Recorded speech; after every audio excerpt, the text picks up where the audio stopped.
We have now entered one of the largest weeks in earnings season, where names like Apple, Amazon, Meta, and Microsoft are due to report in just a few days. But the reason why we have an episode today on Novo Nordisk, which is due to report quite some time away on the 7th of August alongside big pharma giant Eli Lilly, is that their share price has dropped a massive 20% in just one day. We're talking a fifth of their market cap wiped out in an instant. Now, over the last year, they haven't been the best performing, down 57%. Year to date, they're also down 36%. And now, after this drop on a 10-year period, you would have been underperforming the S&P, up only 91%. Now, they're also trading pretty much around a 52-week low. Huge pullback from the 52-week highs of $140. Yet we still notice Seeking Alpha and Wall Street giving this a buy rating, and we're going to answer two questions today. One, what on earth is going on with NVO? And two, we want to explain our updated valuation model. Now, worth flagging that year to date, quite a large number of companies have been performing fairly strongly, but one sector in particular, alongside healthcare, big pharma, for the large part, hasn't been great. Eli Lilly flat, Merck & Co down 20%, Pfizer down 10%, BMY down 17%, and when we extend to a 52-week period in the last year, same holds true. Other companies incredibly strong, healthcare and big pharma not great. Eli Lilly down 6%, Merck & Co down 37%, Pfizer down 20%, and the reason why we get to see NVO continue their downward trend, well, they've now cut their full year guidance, something that's becoming quite a big trend in a vast number of companies that are reporting. So just a heads up, if one of your companies is coming up to their earnings, unless they add a bare minimum, reaffirm and a double beat, don't be surprised to see a hit to the share price. Now, the reason as to why they've in fact cut their full year guidance, they say weaker second half US sales growth forecast for their Wegovy weight loss drug, as well as Ozempic diabetes treatment. Now, let me just show you from one of their latest quarters the impact of this and why it is such a large thing. We can see net sales was $86 billion. Just look at the likes of the GLP-1, Ozempic, as well as Wegovy. They are a substantial part of their total revenue, in fact, making up more than 50%. So this is quite big news. We're not talking about something small, although you probably could have gathered that given the share price drop. But if we just take a look at what is going on, well, other than the fact that they've been lowering some of these numbers, I just want to draw out, because this will ultimately affect our valuation model. The free cash flow for the second time has been cut. They're now expecting in the 35 to 45 billion region. We can see before this was 56 to 66 on the 7th of May. This will ultimately massively affect the intrinsic price. And just looking at those numbers in a bit more detail, if we see how strong this company was at least the beginning of the year, in fact Q2 as well as the first 6 months saw 18% growth. Very strong numbers operating wise on both a quarter basis as well as the first half of the year. But main thing that investors want to see is what is the outlook, and that is ultimately what has crushed the company. They were expecting 13 to 21%. They've now lowered this, and we would argue very, very substantially, 8 to 14%. And we can see the same on the operating growth, 16 to 24, now coming in 10 to 16. They've also appointed a new CEO, which may have gone under the radar, but purely from a valuation perspective, they're now trading at a forward P of 13.1, well below the 5-year average of 30.4. In fact, that's the lowest it's been in the last 5 years. If you extend the data, likely to go even further. That is one severe undervaluation signal. Remember though, we don't look at any model in pure isolation. You're also getting a yield touching the 3% point, well above the average of 1.41, highest it's been in this 5-year period. Again, both signals are pointing to undervaluation at a large scale, and given the yield is substantially higher than what they historically have offered, worth highlighting the dividend safety score sits at 99, very safe, in fact the highest score obtainable. And likewise, when we take a look at the blue tunnel methodology, highlighting the expected fair price, severe undervaluation. Just look at that disparity between where the company sits now and the bottom end of the blue tunnel. This is something we saw with Nvidia during Liberation Day. Disparity was absolutely enormous, and over time it went back into a reasonable signal. Now, just because it happened with one company doesn't mean it will follow, but what we like to see here is the expected fair price is actually increasing, moving in the direction we want to see, whereas the stock price of NVO is decreasing and continues. So imagine this, you're getting a company that is intrinsically worth more and more. The market, though, is mispricing it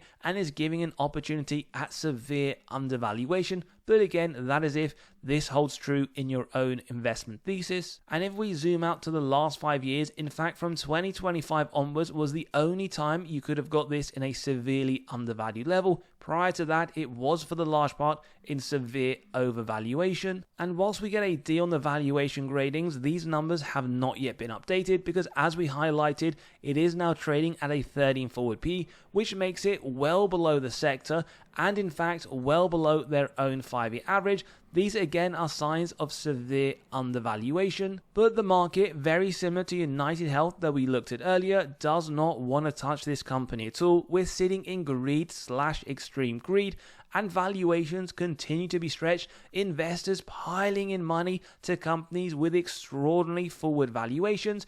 Yet big pharma, healthcare, these are industries where investors are not touching. You could argue opportunity isn't always following the masses, and this does look like, at least for today's perspective, one for potential undervaluation, pretty much right across both healthcare and pharma industries. Now, they do still expect growth to the earnings per share over the next 3 quarters. This is one that also has a 75% track record, 3 out of 4 beats. In fact, the beats were in the last 3 quarters. And their growth that we see at a B was strong year on year at 24%, well above the sector median as well as their own historical, but now is expected to drop from the 21% to the 8 to 14% region, which at a baseline will be above the sector's 8.1, but a little bit lower than their own 5-year. So clearly we need to also incorporate in our margin of safety that we'll get to later on, whether we believe this is an isolated event, they can start to pick up that growth forecast into 2026,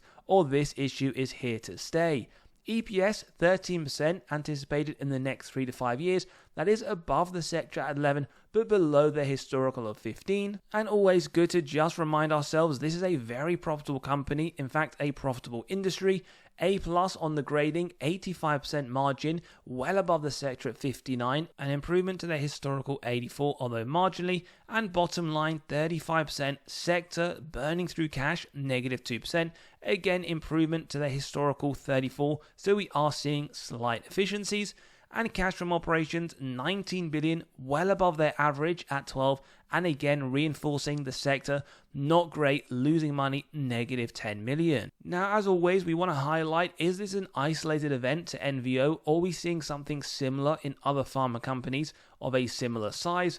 Now we're looking at the total return, dividends reinvested in the last year, and we're seeing they're down 56%. That includes reinvesting those dividends. Not great at all, but they're one of 3 alongside AstraZeneca as well as Merck & Co. that are down this year. Extending it to the last 5 years, they're actually one of the better performing, up 77%. Not the greatest performance, not the worst. We have Novartis alongside, up 78%. And likewise, if we do compare it against the last 10 years, they're up 133%. Again, not that great, especially given, as we're about to show, the underperformance against the S&P.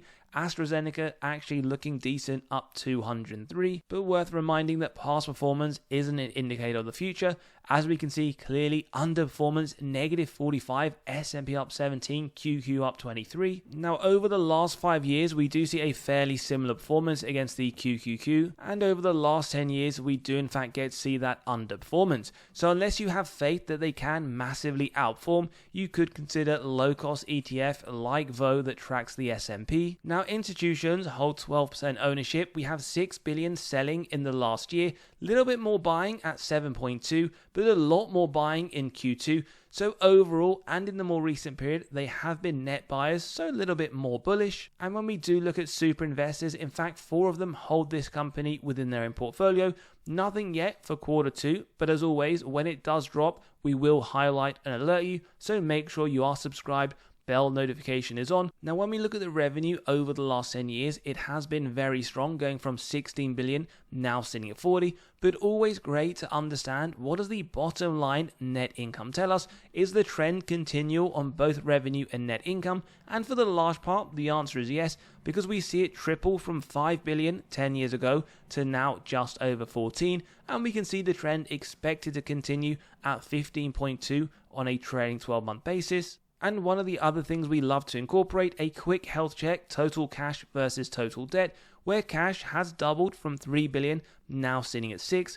As always, one number here, isolated, will give nothing away, so we compare it to their total debt numerically and directionally, which has actually increased and substantially just in the most recent year, going from 156 million to now sitting at 17 billion, and given this does sit significantly above their total cash, something we would say for further consideration, and we'll get to the net debt to EBITDA metric very soon. And if you're also worried about a potential recession, well, in the last one, they actually increased the dividend, 0709. They had plus 6% sales when the S&P itself was a negative 12, and they massively outperformed in terms of return, negative 27 versus S&P's negative 55.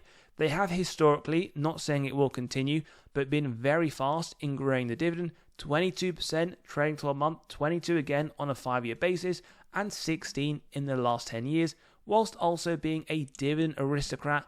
They've been increasing those dividends for 25 plus years on a consecutive basis. As we've been discussing the dividend, also worth flagging the free cash flow payout.